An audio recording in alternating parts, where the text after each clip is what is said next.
Hey everyone, welcome back to my YouTube channel, and today I'm doing another interview. My guest today is an actor and they've appeared in things such as Waterloo Road, Casualty and Death in Paradise. Today they're going to come on and tell us more about themselves, more about their career and maybe some stories as well. So today Luke Bailey will be joining me, who played Marley Kelly on Waterloo Road. I'm Luke Bailey. I'm an actor, musician, and apparently a screenwriter now as well. So yeah, hey, how is everyone doing? Thank you so much for coming, Luke. So today I've got some questions based on your acting career. And my first question is, when did you first get into acting? When did I first get into acting? In junior school, in fact. I think I've always wanted to be an actor as long as I could remember. I actually watched this television programme called Casualty with my mum when I was young. And I used to watch that and sort of think, oh, right, like, you know, you can go on TV and pretend for a living. So I sort of, about 4 or 5, I decided I wanted to be an actor. I wanted to be on Casualty. And then in school I got part in a play and I loved it. And I had some really good teachers, a guy called Mr. Whittams, he was just like really supportive, sports, the arts, singing, all that kind of business. And yeah, he was really encouraging in junior school. And I sort of bit the bug then and yeah, loved it ever since. Fantastic, it sounds great and it sounds like your early career was amazing. And I was just wondering, what kind of shows did you do at junior school, if you can remember any? The stuff I did school, okay, right, so the big one that I remember is playing the ginger cat in a play. Basically the play was about a lady who wanted to find the perfect pet. And she found this stray cat, and this stray cat said, oh, I help you find the perfect pet. So he takes her around the world, introduces her to a giraffe, introduces her to an elephant, a rhino, all these different animals. An anteater, I think, was one of them. I'm just trying to think of all of the costumes that people were wearing in school. And then obviously by the end of the story, they realise that the cat's probably the best pet, and I become her pet. Yeah, what a lovely tale. We need more of those kinds of stories in the world, I think. But I did that, and I played a baddie in something as well. I can't really remember what it was about, but I remember really enjoying sort of being an evil character. Oh yeah, definitely, and thank you for sharing those stories. So obviously one big moment in your career was Waterloo Road, and I was wondering, what was it like auditioning for the show? How did you kind of hear about it, and what was it like actually going there and auditioning for it? Wow. I've got to think back now.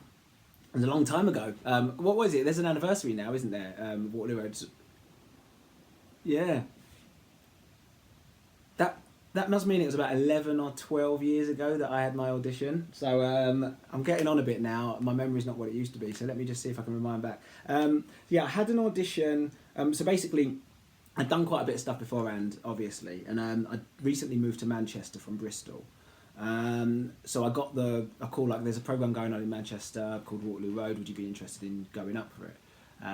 So I went to the audition, and I actually auditioned for both Earl and Marley, and Reese, who ended up playing my brother Earl, he auditioned for both Earl and Marley. So like we went for separate auditions, and then we both, I think they just liked me and him for whatever reason.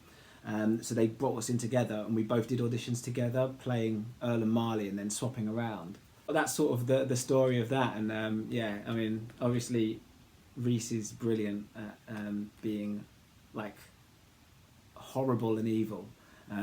So it all made sense in the end. And I'm so nice, naturally. So. Oh yeah, that's so cool, and obviously we wouldn't have known that you went for both parts, so that's really interesting, because obviously Marley and Earl were so different characters. So obviously in the audition, did you have to kind of play a bad one at some point and a good one? Was that kind of what you had to do? Yeah, like literally they'd obviously written the characters a long time before, and we just read both parts. And there's probably a tape somewhere where me and Reese are sort of playing each other, and there's me doing my evil version of myself, and Reese doing his very lovely version of himself. Oh yeah, that's so cool, and thank you for sharing your audition story. I always love finding out, like, kind of before they got the part, what it's kind of like being there before that, and it's really interesting how they kind of cast both of you and you'd work together in the audition as well. Yeah, it was, I think like there was, they must have done it with other people as well, and I think there was just obviously a chemistry between me and Reese. I'm sure I knew Reese before we did the part. I'm sure I'd met him a couple of times before, so there was a bit of you know, sort of we were a bit pally when we went into the room as well. So I think that kind of worked in our favour. Sorry, I'm eating Haribo, by the way. Not that I'm not sponsoring Haribo. Other sweets are available. But you know, if you're wondering what that chewing noise is, it's sweets. Yeah, that's super cool, and yeah, enjoy your Haribo. So before we started filming, we were talking about a recent project you've done, which is Death in Paradise. So I was wondering, what was it like? Obviously, you got to go to another country and film, and also what was it like being on the set? It was weird because we were fully in sort of amidst COVID. We'd had a couple of lockdowns already. I think we were just entering our second lockdown. I can't remember exactly the timeline. As I told you, I'm getting on a bit, so my brain's a bit fuzzy. But I'd not really been out of the house for like 6 months or so. I mean, there's a lot of stories. In fact, I could tell you about even just getting out to Guadeloupe where they film it. So I did a self-tape. They offered me the part, and then about 2 or 3 days after I'd got offered the part, I woke up in the middle of the night, about 2 a.m. in the morning, just sat upright, and I was like, I don't have a passport. And obviously a condition of getting the role was that I had a passport and could travel, and I just remembered that my passport would run out. So I ran into the back room where I keep my passport, and I checked it, and it was running out. I only had about a month on it or something. So I had to ring up, this is a long story, I'm so sorry. I had to ring up the passport office and order like a passport. But because of COVID, all of the government, like HMRC and the passport office and all that kind of stuff, it's all closed down. There's no offices there. So normally it takes, you know, it could take a day. I could drive to a passport office, get a new passport, get it sent back to me. But they said it was going to take up to 6 weeks, and I was obviously leaving to shoot in Guadeloupe in like a week's time. So I went through this big debacle trying to get a passport. Anyway, I managed to get the passport back the day before I flew out to Guadeloupe. Got to the airport, I had to fly to France and then France to Guadeloupe. Got to France, and I missed my flight. So I ended up then getting out. I was supposed to get out filming late, but then we arranged it, and I ended up actually changing flights and flying to where did I fly to? Martinique, a little island called Martinique. Spent a couple of hours there, and then flew from Martinique across. It was just a huge debacle. It was a massive mess. So it was a bit like stressful because of that, but it was also sort of stressful because of the whole COVID thing and being in airports. And you know, at the time, we were told that travel was like essential and for emergencies only and for work and all that kind of business, but like the airports were full, and it didn't really seem like there was much COVID protocol. So it was like there was quite an anxious sort of time before I got out there. Once I got out there, the island's amazing. As you can imagine, I'm very, you know, hugely fortunate to sort of managed to work on a Caribbean island. And I was filming a film at writing. I don't know what I'm talking about. I was writing a film at the time as well, so I was like sort of going onto set, doing a bit of acting, you know, a bit of overacting as I do, and then coming back home, sitting in the hotel room, writing. So I didn't really get to explore the island as much as I'd like, but it's a lovely place. So if anyone ever gets the chance to go to Guadeloupe, do. It's beautiful. Oh, it sounds like that was an incredible experience. I was just wondering, whereabouts is this island? It's a Caribbean island, so it's not far. I think it's quite close to Central America. It's sort of off the coast of Central America, not far from like the Dominican Republic. You know, I don't know how close it is to Haiti, but you know, sort of around that sort of Caribbean sector, St. Kitts and Nevis and places like that. So yeah, beautiful, very beautiful. Yeah, it does sound beautiful, and it's great. Obviously, like, especially in COVID that you got to, like, go there. That's so special. Yeah, it really is, because obviously there's a lot of people not managing to work. They were struggling to film stuff, and it was, I sort of felt very fortunate that whilst that was going on and whilst everything was happening, I actually managed to kind of get to do some work. And so yeah, I'm forever sort of grateful for that. Yeah, definitely. And my next question is about some advice you'd have. So do you have any advice to people who want to get into acting? I don't know what advice I could give. I think my advice is always just do what sort of you enjoy and what makes you happy. In terms of actually getting into acting, I mean, if you want to be an actor, there's quite a lot of routes you can take nowadays. but my main advice would be to act all the time. So any opportunity you get to perform and get to practice your craft and get to play with other people, play characters, and just sort of use your imagination essentially. I would just do it all the time. So when I was younger, before I acted professionally, I was always doing school plays and then like local amateur dramatics.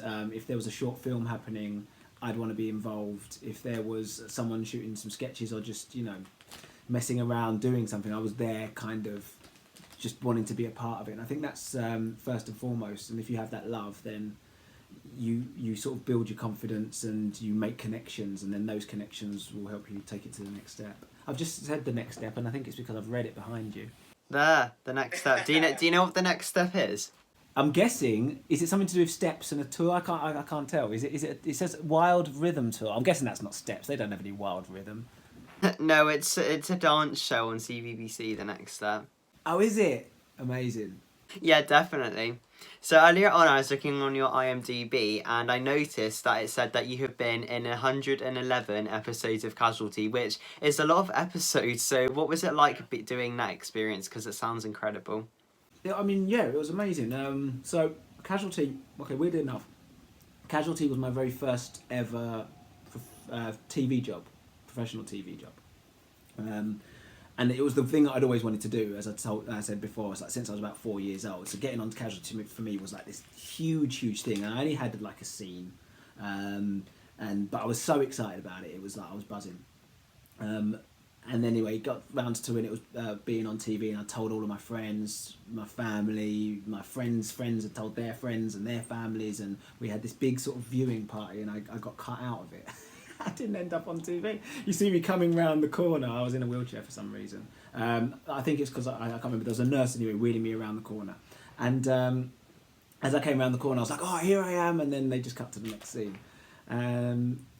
So yeah, that was my very first ever experience of acting. And then I did a television show called You Get Me, which was on CBBC. I did that for a couple of years. And then got cast in Casualty as a regular and did, as you say, probably it must be 110 episodes then, minus the one episode I did before. It was 3 years of my life living in Bristol, learning. I learned so much. You know, when you're constantly on set, I mean, like, I did so many hours of TV and worked with so many brilliant actors who have obviously, some have gone on to do incredible things as well. Some of the guest stars and some of the core cast on the show. But it's an amazing experience. You work with, you know, a different director every week, loads of new producers coming through, hundreds and hundreds and hundreds of actors. I think they have 8 guest artists a week, so there's over 800 different actors I would have got to work with, and that's not including the ones who were like regulars on the show. It was an incredible experience and a great learning experience for me. Yeah, it does sound like an incredible experience, and yeah, it's amazing that you got to do it. And like I was saying earlier, like that is so many episodes. Obviously, it's a bit sad your scene didn't make it in the first one, but it's great that you got to come back and do it again. Yeah, that's it. Well, I mean, I wanted to. My like lifelong ambition was to die on Casualty, and I've never had the opportunity to die on Casualty. But you know, I've been in some scrapes. Yeah, maybe I'll go back in the future. But weirdly enough, that was on Pointless. I was watching Pointless probably about a year ago. And they were asking who's done more than 100 episodes on Casualty, and I was like, well, me. I'm a pointless answer. That would have been super cool if somebody said your name. So obviously you've been in the acting world for a really long time, and I was wondering, do you look up to anybody in the acting world?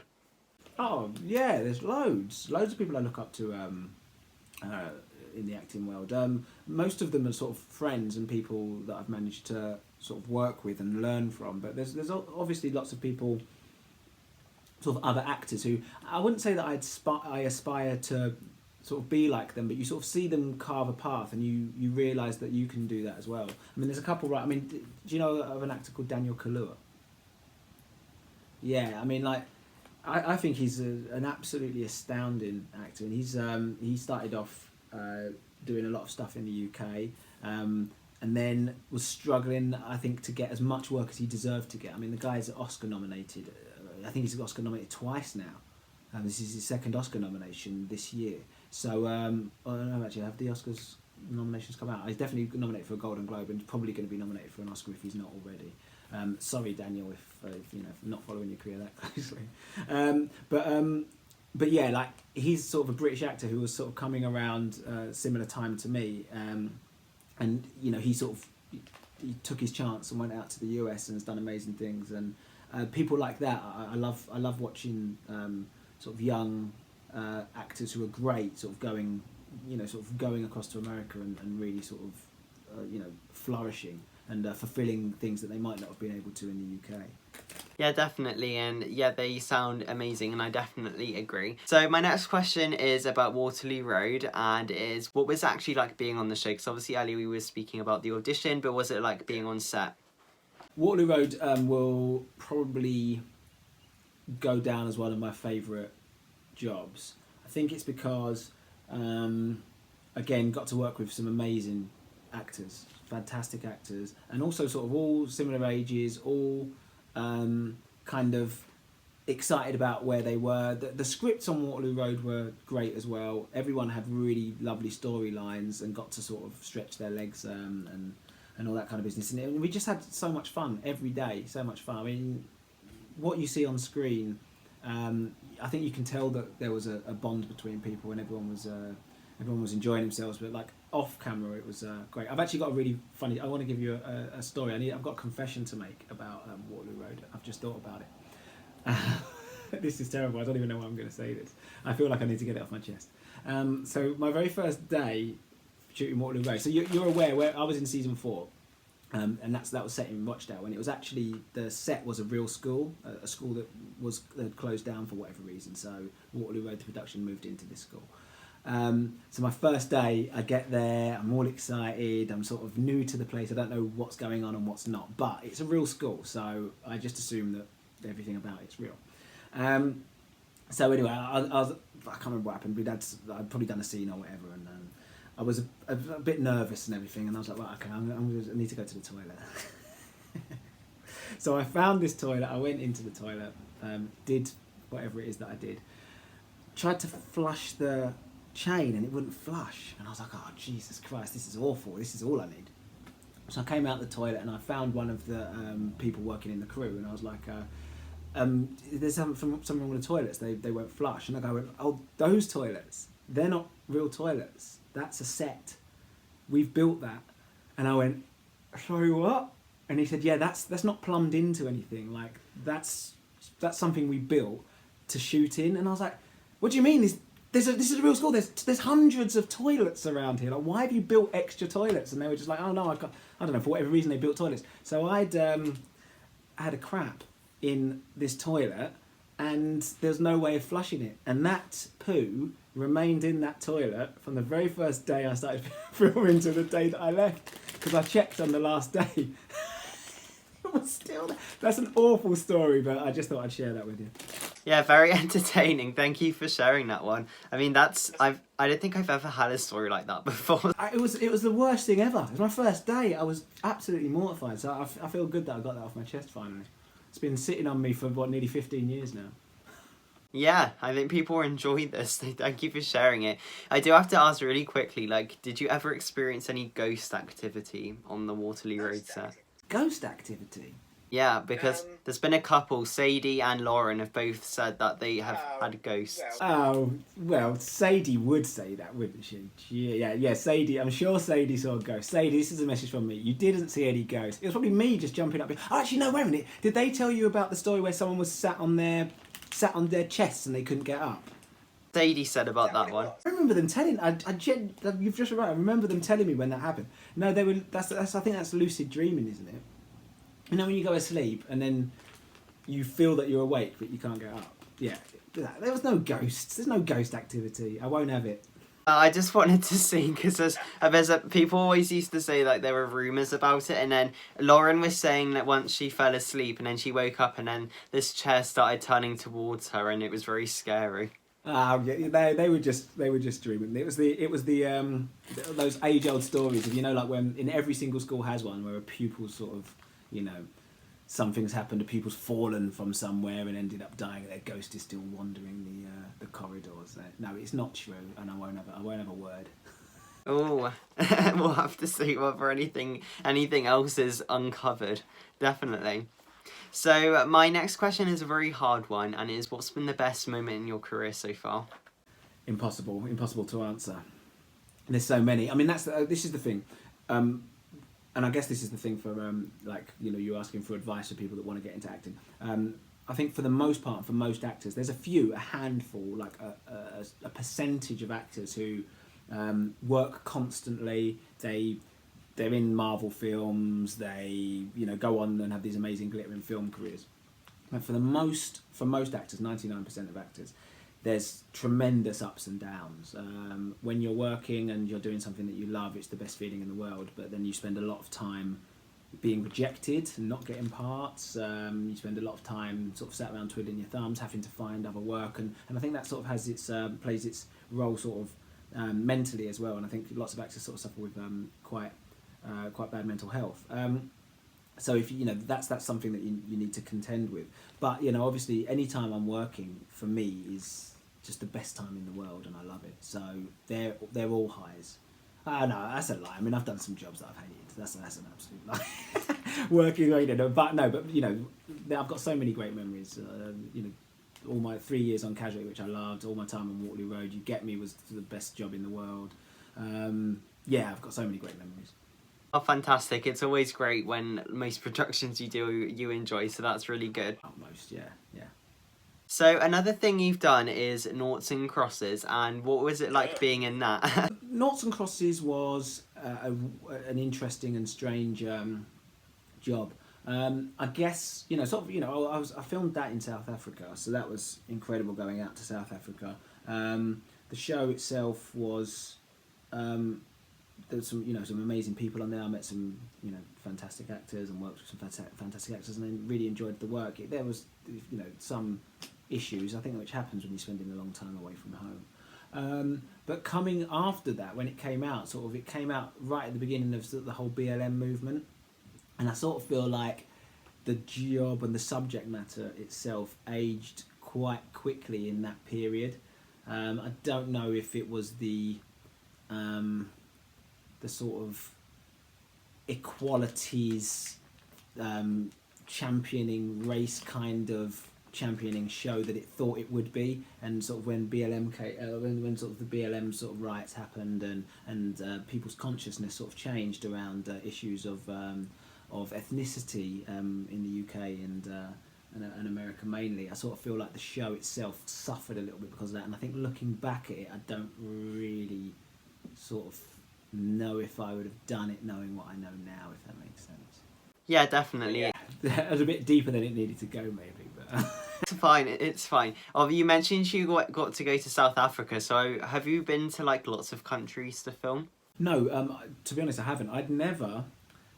Well, I did something. I did this thing called Total Wipeout years ago. Yeah, I had a great laugh on that, and that was in Argentina. But other than that, I'd never acted abroad. And it was something that, like, you see your friends kind of going off to these wonderful places and you get a little bit sort of jealous. But then I did Noughts and Crosses, and I think since then every job I've done's been abroad. so yeah, it's like I'm now looking forward to doing something back in the UK.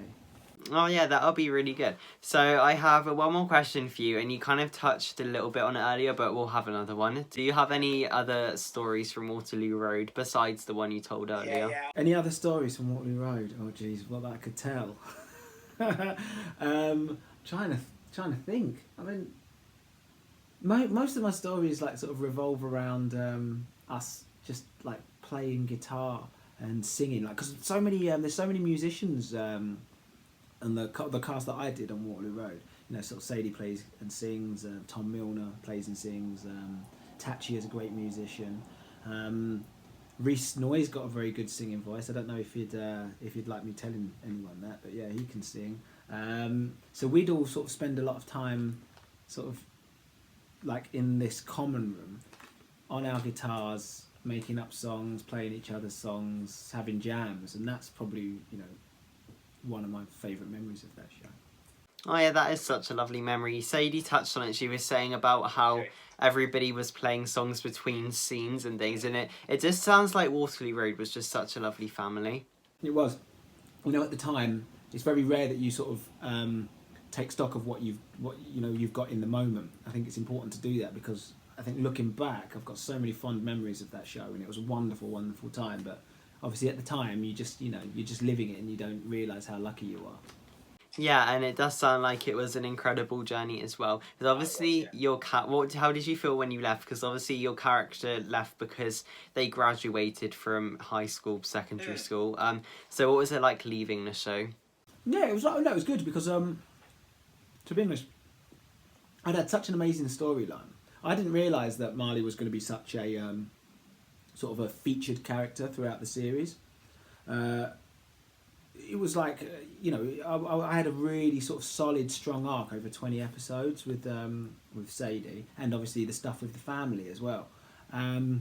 So I sort of felt like the show, I didn't, what would I have gone back to do if I'd have gone back in another year? I mean, would they have been able to have recreated what they did with Marley that series? So I sort of felt like I kind of went in, made a bit of a splash, and then was lucky enough to then move on and work on other stuff. Yeah, Marley did go through a lot, I agree, because obviously, like you were saying, he had his family thing, because to be honest, like, most of season 4, Marley did act as kind of like the dad in the Kelly family, so... Yeah, and making sort of like sacrifices for them, and all that kind of business. There was just loads going on, sort of, being beaten up by Ralph, dealing with his brother, going to prison, dealing with his other brother then shooting someone and going to prison, dealing with his own relationship, and being in that sort of Romeo and Juliet sort of thing that went on between them two. It was it was great. It was great, and there was lots of sort of subtext going on to what happened with that story, and loads of stuff happening underneath it. So it was good, and I think it wouldn't have been nice to have put Marley through any more if he'd have come back into the show and they'd have just done that to him again. I just thought, poor Marley. He would have just had to have had a lovely time the rest of the, in series 5, and no one wants to see that, do they? No, Waterloo Road's very dramatic, so yeah, Marley got to go off and have a bit more of a relaxing life, hopefully. Yeah, that's it. He left, went to university, and everything was good from there onwards. Amazing. So we have come to the end of the interview now, and it's been great finding out more about yourself and your stories, and it's been a fantastic pleasure filming with you today. Oh no, the pleasure's all mine, honestly, it really is. Yeah, thank you so much, and also thank you to everybody who watched this interview. I hope you enjoyed it, and I'll see you next week for another one. Bye, guys.